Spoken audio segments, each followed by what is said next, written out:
Hi friends, உங்க எல்லாருக்கும் என்னுடைய அன்பான வணக்கம். இது ஷர்மிளா பிராங்கோவின் ஆசை அனலில் வேகுதி இளமை நாவல் பகுதி 9. வாசிப்பது ஷர்மிளா பிராங்கோ. வாங்க ஃப்ரெண்ட்ஸ், தொடர்ந்து கதையை கேட்கலாம். வசீகரனுக்கு தலைகால் புரியவில்லை. நாளை இனியாவை பெண் கேட்டு செல்ல வேண்டும். திருமணத்தை உடனே நடத்த முடியாது என்று கண்டிப்பாக அவளது வீட்டார் சொல்லக்கூடும். அனைத்து செலவையும் தானே ஏற்றுக்கொள்வதாக கூறி அடுத்த முகூர்த்தத்திலேயே அவளை மனைவியாக்கிவிட வேண்டும். அதற்குள் தன்னை பாதியாவது மாற்றிக்கொள்ள வேண்டும், முடிந்தால் முழுவதும். நினைத்த போதே அவன் உடல் சிலிர்த்து கொண்டது. இரவு படுக்கைக்கு வந்தும் உறக்கம் விழிகளை விட்டு ஓடி ஒளிய 1 மணியாகியும் உறக்கம் வராமல் தவித்தவன் செல்லை எடுத்து இனியாவை அழைத்தான். ஒரு பெல் கூட அடித்திருக்காது. பாவம், தூங்கிட்டும் என்று நினைத்தவன் அழைப்பை துண்டிக்க தயாராக, ஹலோ வசி. இனியாவின் குரல் இனிமையாக அவன் செவியில் வந்து பாய்கிறது. ஏய், நீ இன்னும் தூங்கல? நீங்க இன்னும் தூங்கலையா? நாளைக்கு உன்ன பொண்ணு கேட்டு வரேன்ல, அந்த ஏக்கத்துல தூக்கமே வரமாட்டேங்குது. நாளைக்கு என்ன பொண்ணு கேட்டு வரீங்களா? கண்டிப்பா. நீ வீட்டுல விஷயத்த சொல்லிட்டியா? சொல்லிட்டேன். ஆனா நாளைக்கு சாரி இன்னைக்கு நீங்க பொண்ணு கேட்டு வரீங்கன்னு நான் சொல்லல. நீங்க எனக்கு போன் பண்ணி எதுவும் சொல்லலையே. இன்னைக்கே நான் உன்னை பொண்ணு கேட்டு வரேன். எப்ப வரீங்க? நான் லீவ் போடணுமா? நோ, நான் 6 மணிக்குதான் உங்க வீட்டுக்கு வருவேன். ஏன், அதுக்கு முன்னாடி வர முடியாதா? வந்திருப்பேன், ஆனா கொஞ்சம் வேலை இருக்கே. சில முக்கியமான மீட்டிங்ஸும் இருக்கு. சில பேரை பார்த்து பேச வேண்டியதாகவும் இருக்கு. சாயந்தரம் 5:30 to 6 மணிக்குள்ள நான் உங்க வீட்டுக்கு வந்துடுவேன். வீட்டுல சொல்லிடு. சொல்லிடுறேன். ஆனா வசி, கல்யாணத்தை உடனே நடத்த முடியாதுன்னு அப்பா சொல்லிட்டாரு. அப்பா கிட்ட காசு எதுவும் இல்ல. ஒரு வருஷம் கழிச்சு கல்யாணத்தை நடத்தலான்னு அப்பா உங்ககிட்ட சொல்ல சொன்னாரு. அதெல்லாம் தேவையில்லைங்கயா. இது நம்ம கல்யாணம், அத நானே கம்பீரமா நடத்துறேன். அவங்க செய்ய வேண்டியதெல்லாம் ஒண்ணுதான். நல்லா தேவதை மாதிரி உன்னை அலங்கரிச்சு என் பக்கத்துல கொண்டு வந்து உட்கார வைக்கணும். அவ்வளவு மட்டும் செஞ்சா போதும்னு சொல்லு. ஓ, ஐயாவுக்கு அவ்வளவு அவசரமோ? ஏன், அம்மாவுக்கு அவசரம் இல்லையோ? அவர்கள் உரையாடல் இப்படியே 2 மணி வரை தொடர எப்போதோ இருவரும் உறங்கி போயினர். வசீகரன் கூறியது போன்று மாலை 6 மணிக்குள் இனியாவின் வீட்டிற்கு வந்து விட்டான். அவனை கண்டு பொறாமையில் முகத்தை தூக்கி வைத்துக் கொண்டான் இலக்கியாவின் கணவன் முரளி. பெண் பார்க்கும் சடங்கு முடிந்ததும் முரளி எழுந்து வந்து வசீகரனின் அருகில் அமர்ந்தான். என்ன சார், நீங்க உண்மையிலேயே பணக்காரர் தானா? இல்ல இனியா உங்களை இப்படி நடிக்க சொல்லி கூட்டிட்டு வந்தாளா? அவ சொன்னாலேன்னு நீங்களும் வாடகை கார்ல வந்து இறங்கிட்டீங்களோ? வசீகரன் சிரித்தான். இது வாடகை கார் கிடையாது, என் சொந்த கார். இந்த கார் மட்டும் இல்ல, எனக்கு இன்னும் 4 கார் இருக்கு. ஆமா, இனியா ஏன் என்னை இப்படி நடிக்க சொல்லணும் அப்படின்னு நீங்க ஏன் நம்புறீங்க? இல்ல, என்னை விட அழகா உயரமா இருந்தா மட்டும் போதாதே. என்னை விட நீங்க வசதியா இருந்தாதானே ஏன் முன்னாடி அவளால தலை நிமிர்ந்து நிக்க முடியும்? இனியா ஏன் அப்படி நினைக்கணும் மிஸ்டர் முரளி? வசீகரன் அப்படி கேட்டதும் திருவென்று விழித்தான் முரளி. மிஸ்டர் முரளி, நீங்க இனியா கிட்ட ரொம்ப தப்பா நடந்துக்க முயற்சி பண்ணதா நான் கேள்விப்பட்டேன். அது இனியாவுக்கு பிடிக்கல. பிடிச்சிருந்தா இப்ப அவ உங்களுக்கு சொந்தமாகி இருப்பா. பிடிக்காத எந்த ஒரு பொண்ணையும் நாமளா போய் கட்டாயப்படுத்தி நம்ம ஆசைக்கு இணங்க வைக்க கூடாது. புரிஞ்சதா? உங்க மேல இனி ஒரு கம்ப்ளைண்ட இனியா என்கிட்ட வந்து சொன்னான்னா சத்தியமா நான் சும்மா இருக்க மாட்டேன். புரிஞ்சிருக்கும்னு நினைக்கிறேன். அப்புறம் நான் உண்மையிலேயே பணக்காரனா இல்ல இது வாடகைக்காரா இப்படி இன்னும் சந்தேகம் இருந்தா நான் என் விசிட்டிங் கார்டை கொடுக்கறேன். நேர்ல வந்து விசாரிச்சு தெரிஞ்சுக்கங்க. தன் விசிட்டிங் கார்டை எடுத்து முரளியிடம் கொடுத்தான் வசீகரன். தங்களுக்குள் கலந்து பேசிக் கொண்டிருந்த அப்பாவும் அம்மாவும் இப்போது வசீகரனை பார்த்தனர். தம்பி, வர்ற 20ஆம் தேதி கல்யாணத்தை வச்சுக்கலான்னு நீங்க ரொம்ப சிம்பிளா சொல்லிட்டீங்க. கல்யாணத்துக்கு இன்னும் 35 நாள் தானே இருக்கு, அதுக்குள்ள எங்களால எப்படி? அங்கிள், கல்யாண செலவையெல்லாம் நானே பாத்துக்கிறேன். உங்களுக்கு எந்த செலவும் கிடையாது. அது மட்டும் இல்ல, நீங்க இருக்கிற இந்த வீடு கூட பாதுகாப்பானதா இல்ல. இந்த வீட்டை இடிச்சுட்டு இங்க நல்ல ஒரு வீடு உங்களுக்கு கட்டி கொடுக்கலான்னு நான் முடிவு பண்ணிருக்கேன். தம்பி, இனியாவை நீங்க கட்டிக்கிட்டாலே போதும். எங்களுக்கு இந்த வீட்டுல எந்த குறையும் இல்ல. நாங்க இங்க நிம்மதியா சந்தோஷமா தான் வாழ்ந்துட்டு இருக்கோம் அப்படின்னு நீங்க சொல்றீங்க அங்கிள்.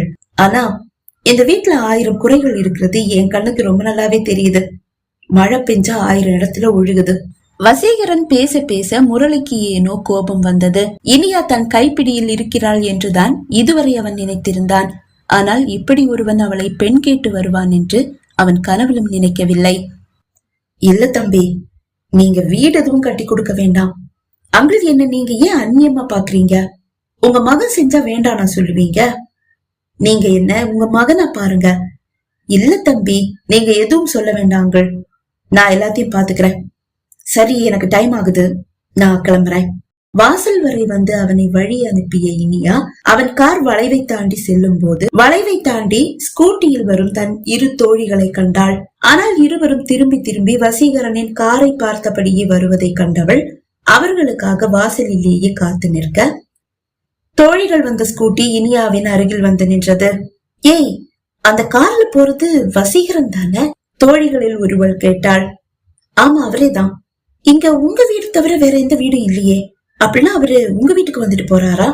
ஆமா, எங்க வீட்டுக்கு தான் வந்துட்டு போறாரு. எதுக்காக வந்துட்டு போறாரு? பட்டு சேலையில் ஜொலிக்கும் இனியாவை ஏற இறங்க பார்த்தபடி தோழி கேட்டாள். என்ன பொண்ணு பாத்துட்டு போறாரு. என்ன பொண்ணு பாத்துட்டு போறாரா?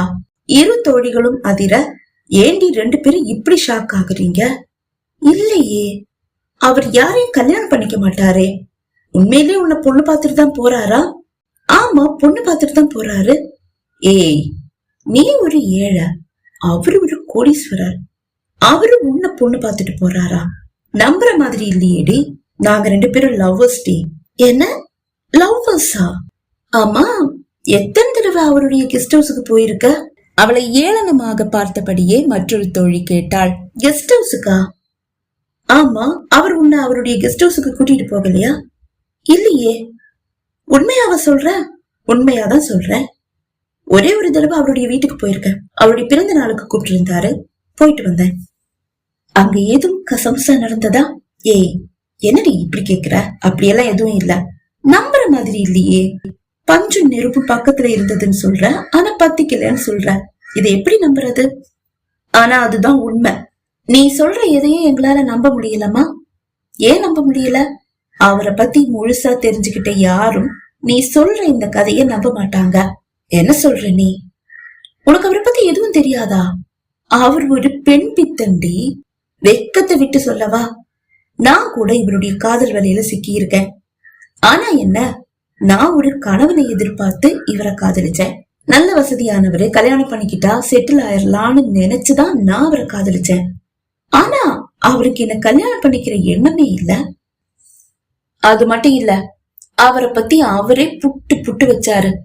நான் நல்லவன் இல்ல, 1000 பொண்ணுங்களோட சுத்துவேன், நம்ம காதல் நிரந்தரமானது இல்ல, எனக்கு எப்ப நீ வேண்டான்னு தோணுவியோ அப்ப உன்னை விட்டுட்டு போயிடுவேன், இதெல்லாம் உனக்கு ஓகேனா நம்ம உறவு தொடரும் அப்படின்னு சொன்னாரு. அதெல்லாம் கேட்டு நான் ஷாக் ஆகி போயிட்டேன். இப்படிப்பட்டவர் நமக்கு செட் ஆக மாட்டாருன்னு சொல்லி நோ சொல்லிட்டேன். அவரும் ஓகே சொல்லி உறவை முடிச்சுக்கிட்டாரு. ஆனா இவர் எப்படி உன்னை கல்யாணம் பண்ணிக்க ஒத்துக்கிட்டாரு? எங்களால நம்ப முடியல. தோழிகள் இருவரும் மாறி மாறி கூற அதிர்ச்சியோடு அவர்களை பார்த்த இனியா, நீங்க என்னடி சொல்றீங்க? அப்படின்னா அவர் உன்கிட்ட அவரை பத்தி எதுவுமே சொல்லலன்னு சொல்றியா? அப்படி வர வழியே இல்லையே. அவர் எந்த பொண்ணா இருந்தாலும் தன்னை பத்தி முழுசா சொன்னதுக்கு அப்புறமா தான் கெஸ்ட் ஹவுஸுக்கே கூட்டிட்டு போவாரு. உன்னை அவர் வீட்டுக்கே கூட்டிட்டு போயிருக்காருன்னு சொல்ற, அவரை பத்தி உனக்கு எதுவும் தெரியாதுன்னு சொல்ற. இதெல்லாம் நம்ப நாங்க என்ன காதுல பூவா சுத்திக்கிட்டு இருக்கோம்? உண்மை சொல்லு, உன்னுடைய குடும்ப வறுமைக்காக அவருடைய ஆசைக்கு இணங்கிட்ட, அப்படிதானே? உண்மையிலேயே அவரு உன்னை கட்டிக்கிறேன்னு சொல்லி இருக்க மாட்டாரு, வச்சுக்கிறேன்னு சொல்லி இருப்பாரு. நீயும் லைஃப்ல செட்டில் ஆயிரலான்னு சில நாள் காதலியா அவருக்கு இருக்க ஒத்துக்கிட்ட, அப்படிதானே? தோழிகளின் சரமாரி கேள்விகள் இனியாவை கதிகலங்க வைத்தது. அது மட்டுமல்ல, அவமானத்தில் அவள் கூனி குறுகவும் செய்தாள். தன்னை எந்த அளவு கீழ்த்தரமாக தோழிகள் சித்தரிக்கிறார்கள்.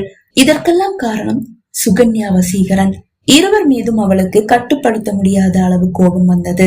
தோழிகள் இன்னும் ஏதேதோ கூற, நான் ஒன்னும் மானம் கெட்டவ கிடையாது, என் உடம்ப வித்து வாழ வேண்டிய அவசியம் எனக்கு இல்ல, இதுக்கு மேல என்னை பத்தி தப்பா எவ்வளவு பேசுனீங்க அப்புறம் ஃப்ரெண்ட்ஸ்னு கூட பார்க்க மாட்டேன்.